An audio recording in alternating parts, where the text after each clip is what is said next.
আসসালামু আলাইকুম আরহামতুল্লাহ বারাকাতুহু। পরম করুণাময় আল্লাহর নামে শুরু করছি, যিনি আমাদেরকে সৃষ্টি করেছেন। বয়স আবদুল্লাহ অফিসিয়াল চ্যানেল থেকে আবদুল্লাহ বলতেছি। পৃথিবীর যেখান থেকে আমার চ্যানেলে যুক্ত হয়েছেন সবাইকে স্বাগত। আজ কি হচ্ছে ভাবতে অবাক লাগে।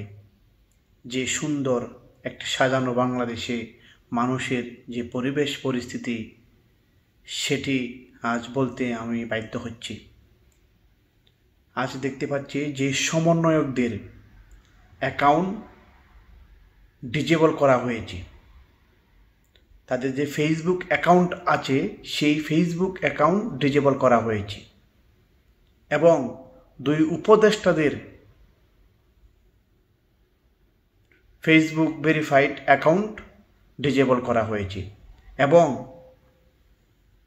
মোস্তফা সরোয়ার ফারুকী তাকে হ্যাকাররা হুমকি দিয়েছে যে আপনি পদত্যাগ করেন, আপনার অ্যাকাউন্ট হ্যাক করা হবে।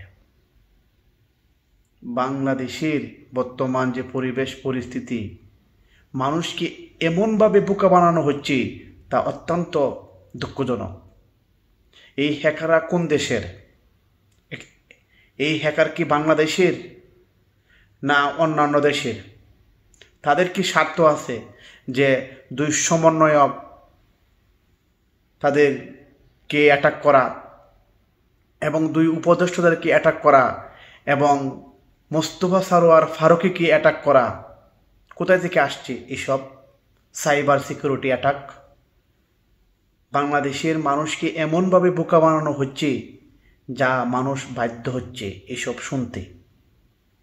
বিগত 15 সালে তো কোনো মন্ত্রী আমলাদের কোনো এইসব পরিবেশে নাটক তো আমরা দেখি নাই। আজ তারা যে নাটক করতেছে, বাংলাদেশে সার্কাস করতেছে, এই সার্কাস কিন্তু অত্যন্ত একটি মর্মান্তিক বিষয় হয়ে দাঁড়াচ্ছে। তারা বাংলাদেশকে স্বাধীন করেছে, নতুনভাবে স্বাধীন করেছে। এই স্বাধীনতাকে মানুষকে পূর্ণাঙ্গ শান্তি দেওয়ার কথা, আর সেদিকে তারা কি করছে? পূর্ণাঙ্গভাবে মানুষকে অশান্তি দিচ্ছে। সমন্বয়ক এক শব্দটি আজ বিষাক্তময় রূপ ধারণ করছে। এই যে সরকার গঠন করা হয়েছে, এই সরকার কোনো দলের না, এই সরকার কোনো রাজনৈতিক ভিত্তিক না।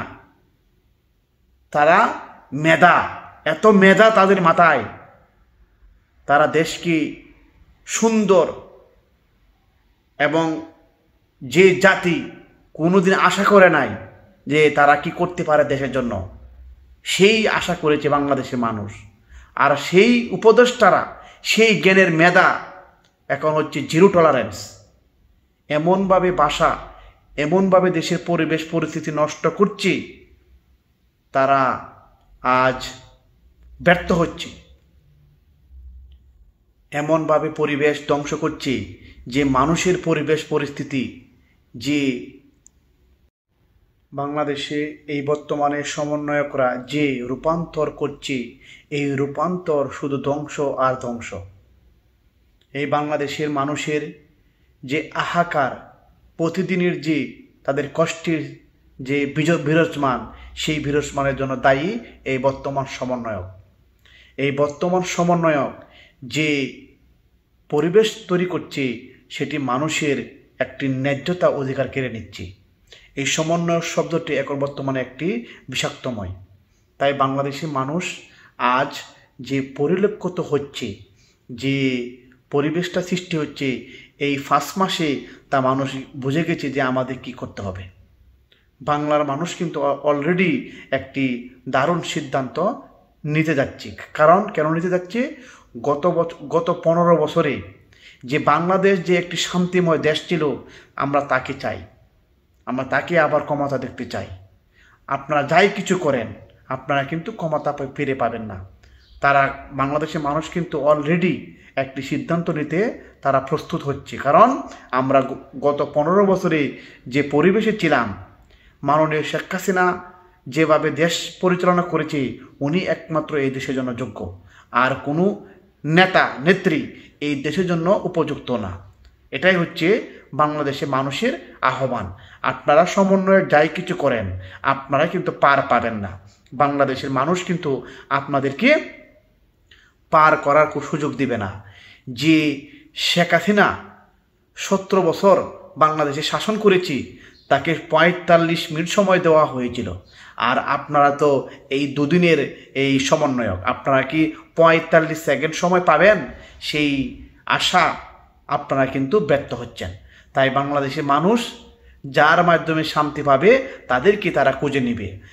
এই বাংলাদেশের মানুষ, 20 কোটি মানুষ শেখ হাসিনার জন্য অধীর আগ্রহে আছি, তিনি কবে দেশে আসবেন সেই আশায় বাংলার মানুষ পথ গুনছে। তাই আমি আপনাদের মাঝ থেকে আজ বিদায় নিচ্ছি। দেখা হবে পরে কোনো ভিডিওতে ইনশাল্লাহ।